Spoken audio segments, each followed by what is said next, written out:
आप देख रहे हैं सत्यहिंदी.com। एक नजर अब तक की सुर्खियों पर। ईरान के सर्वोच्च नेता आयतुल्ला अली खामेनेई ने मंगलवार को इसराइल को कड़ी चेतावनी दी। मेहर न्यूज एजेंसी द्वारा प्रसारित उनके भाषण के अनुसार उन्होंने घोषणा की कि देश को अपनी गलती के लिए दंडित किया जाएगा। यह बयान हाल ही में ईरानी लिंक्ड ठिकानों पर इस्राएली हमलों के बाद क्षेत्र में बढ़े तनाव के बीच आया है। खामेनेई ने गलती की प्रकृति को स्पष्ट नहीं किया, लेकिन उनकी टिप्पणियां तेहरान से एक मजबूत जवाबी कार्रवाई का संकेत देती हैं। खामेनेई ने कहा कि सायोनी शासन को यह जानना चाहिए कि हिट एंड रन का युग समाप्त हो गया है। उन्होंने जो अपराध किया है उसके लिए उन्हें दंडित किया जाएगा। ईरान के सर्वोच्च नेता आयतुल्ला अली खामेनेई ने बुधवार को अमेरिकी राष्ट्रपति डोनाल्ड ट्रंप के बिना शर्त आत्मसमर्पण के आह्वान को खारिज कर दिया। उन्होंने घोषणा की कि ईरानी राष्ट्र किसी के द्वारा लगाए गए दबाव के आगे कभी आत्मसमर्पण नहीं करेगा। अपने भाषण में खामेनेई ने वॉशिंगटन को कड़ी चेतावनी जारी की। उन्होंने कहा कि अमेरिका को यह जान लेना चाहिए कि किसी भी सैन्य हस्तक्षेप की निसंदेह अपूरणीय क्षति होगी। सुप्रीम लीडर ने कहा कि समझदार लोग जो ईरान, उसके लोगों और उसके इतिहास को जानते हैं, कभी इस देश से धमकी की भाषा में बात नहीं करते, क्योंकि ईरानी वो लोग नहीं हैं जो सरेंडर कर दें। अमेरिका के राष्ट्रपति डोनाल्ड ट्रंप ने अपने social media platform truth social पर ईरान को लेकर कई पोस्ट किए हैं। उन्होंने अपने ताज़ा पोस्ट में लिखा है कि बिना शर्त सरेंडर। ट्रंप ने एक और पोस्ट में लिखा कि हमें पता है कि ईरानी सुप्रीम लीडर कहाँ हैं, लेकिन अभी हम उन्हें नहीं मारेंगे। हमें अच्छी तरह पता है कि तथाकथित सुप्रीम लीडर कहाँ छिपे हुए हैं। वह एक आसान निशाना है, लेकिन फिलहाल वहाँ सुरक्षित हैं। ट्रंप ने कहा कि हम उन्हें अभी हटाने नहीं जा रहे हैं, कम से कम अभी तो नहीं, लेकिन हम यह भी नहीं चाहते कि आम नागरिकों या अमेरिकी सैनिकों पर मिसाइलें दागी जाएं। हमारा सब्र अब खत्म होता जा रहा है। वहीं इससे कुछ ही मिनट पहले ट्रंप ने कहा था कि ईरान के आसमान पर अब हमारा पूरा नियंत्रण है। उन्होंने कहा कि ईरान के पास अच्छे स्काई ट्रैकर्स और अन्य रक्षा उपकरण थे और बड़ी मात्रा में थे, लेकिन वे अमेरिका में बने, डिजाइन किए और तैयार किए गए उपकरणों की बराबरी नहीं कर सकते। अमेरिकी राष्ट्रपति ने आखिर में कहा कि कोई भी इसे अमेरिका से बेहतर नहीं कर सकता।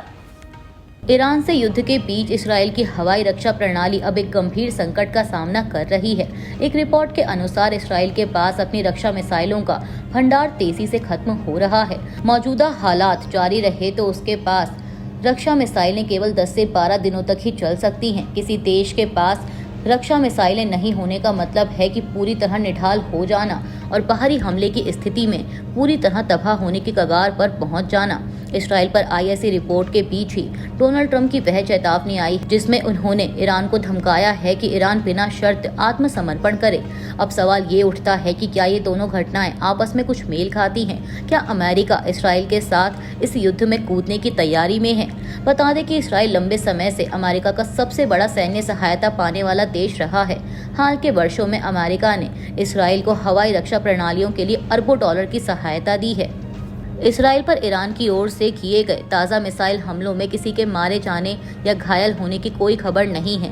इजरायली सरकार का कहना है कि पिछले शुक्रवार को इसराइल की ओर से हमला शुरू करने के बाद से ईरान ने लगभग 400 बैलिस्टिक मिसाइलें दागी हैं। साथ ही इसराइल ने कहा है कि ईरान की तरफ से सैकड़ों ड्रोन भी दागे गए हैं। इसराइली अधिकारियों का कहना है कि पिछले शुक्रवार से अब तक देश भर में लगभग 40 जगहें प्रभावित हुई।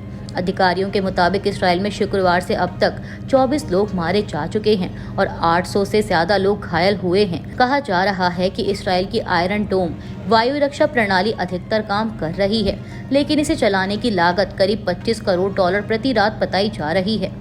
चीन ने बुधवार को पुष्टि की कि इसराइल द्वारा पिछले हफ्ते सैन्य हमले शुरू होने के बाद से लगभग 800 चीनी नागरिकों को ईरान से निकाला गया है। विदेश मंत्रालय के प्रवक्ता गुओ जियाकुन ने कहा कि वर्तमान में 791 चीनी नागरिकों को ईरान से सुरक्षित क्षेत्रों में स्थानांतरित कर दिया गया। उन्होंने आगे कहा कि 1000 से अधिक अन्य लोग स्थानांतरित होने की प्रक्रिया में हैं। कुछ चीनी नागरिक इसराइल से भी सुरक्षित रूप से निकल गए हैं। गुओ ने समर्थन प्रदान करने वाले देशों को धन्यवाद दिया और प्रभावशाली देशों से संभवतः अमेरिका के संदर्भ में एक वस्तुनिष्ठ और निष्पक्ष रुख बनाए रखने और स्थिति को आसान बनाने में सकारात्मक और रचनात्मक भूमिका निभाने का आग्रह किया। प्रधानमंत्री मोदी के राष्ट्रपति ट्रंप को फोन करने और यह स्पष्ट करने कि पाकिस्तान के अनुरोध के बाद ऑपरेशन सिंदूर को रोका गया था। इस पर आरजेडी नेता मनोज झा ने कहा कि वैश्विक स्तर पर पीआर प्रबंधन की आवश्यकता है। भारत किसी भी चीज की मांग क्यों करेगा। राष्ट्रपति ट्रंप ने 15 बार इसका उल्लेख किया है, जिससे भारत चर्चा का विषय बन गया है। पीएम मोदी और राष्ट्रपति ट्रंप के बीच संवाद इस बारे में होना चाहिए कि आप ऐसे बयान क्यों देते हैं और बच निकलते हैं। मनोज झा ने कहा कि ऐसी स्थिति में सभी सांसद पीएम मोदी के साथ एकजुट होंगे। उन्होंने कहा कि मैं सीधे तौर पर कहना चाहता हूं कि मैं अपने प्रधानमंत्री पर भरोसा करूंगा, लेकिन बात अब बहुत आगे बढ़ गई है। डोनाल्ड ट्रंप ने 14 से 15 बयान दिए हैं। आज भी एक तरफ मिस्त्री जी ने वीडियो जारी किया और दूसरी तरफ मैं व्हाइट हाउस की ब्रीफिंग देख रहा हूं। दोनों में समन्वय सामंजस्य की कमी है। इसलिए हम सब बार बार कहते हैं कि संसद का सत्र तुरंत बुलाया जाना चाहिए। देश का एक स्वर अमेरिकी राष्ट्रपति तक जाना चाहिए। अमेरिकी राष्ट्रपति के साथ प्रधानमंत्री मोदी की बातचीत और यह स्पष्ट करने कि पाकिस्तान के अनुरोध के बाद ऑपरेशन सिंदूर रोका गया। इस पर शिवसेना यूबीटी सांसद संजय राउत ने कहा कि मोदी के लोग यह कह रहे हैं, लेकिन राष्ट्रपति ट्रंप को इस बारे में ट्वीट करना चाहिए और कहना चाहिए कि वह अपने शब्द वापस लेते हैं। अब प्रधानमंत्री जो कहेंगे उस पर कौन विश्वास करेगा। भारत के विदेश सचिव विक्रम मिस्री के मुताबिक प्रधानमंत्री नरेंद्र मोदी और अमेरिका के राष्ट्रपति डोनाल्ड ट्रंप की फोन पर बात हुई है। मिस्री ने कहा कि पहलगाम आतंकी हमले के बाद दोनों नेताओं की यह पहली बातचीत थी। इसलिए प्रधानमंत्री मोदी ने राष्ट्रपति ट्रंप से ऑपरेशन सिंदूर के बारे में विस्तार से बात की।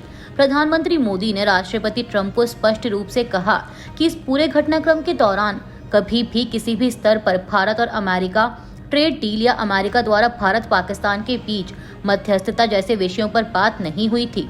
वहीं 10 मई को डोनाल्ड ट्रंप ने कहा था कि उनकी मध्यस्थता के कारण भारत और पाकिस्तान के बीच संघर्ष विराम हुआ है। उस समय भी भारत ने किसी किस्म की मध्यस्थता से इनकार किया था।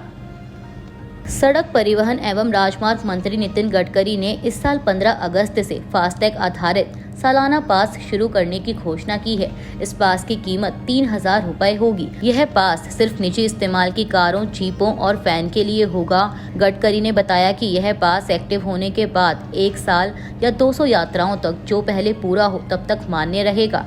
इस पास को एक्टिव करने और इसे रिन्यू करने के लिए जल्द ही राजमार्ग यात्रा ऐप और national highway authority of India और सड़क परिवहन एवं राजमार्ग मंत्रालय की आधिकारिक वेबसाइट पर एक अलग लिंक उपलब्ध कराया जाएगा। गडकरी ने कहा कि इससे देश भर के राष्ट्रीय राजमार्गों पर बिना रुकावट के यात्रा करना संभव होगा। अभी के लिए बस इतना ही। बाकी की खबरों के लिए जुड़े रहिए सत्यहिंदी.com के साथ। Copyright disclaimer under Section 107 of the Copyright Act 1976. Allowance is made for fair use for purposes such as criticism, comment, news reporting, scholarship, and research. Fair use is a use permitted by copyright statute that might otherwise be infringing.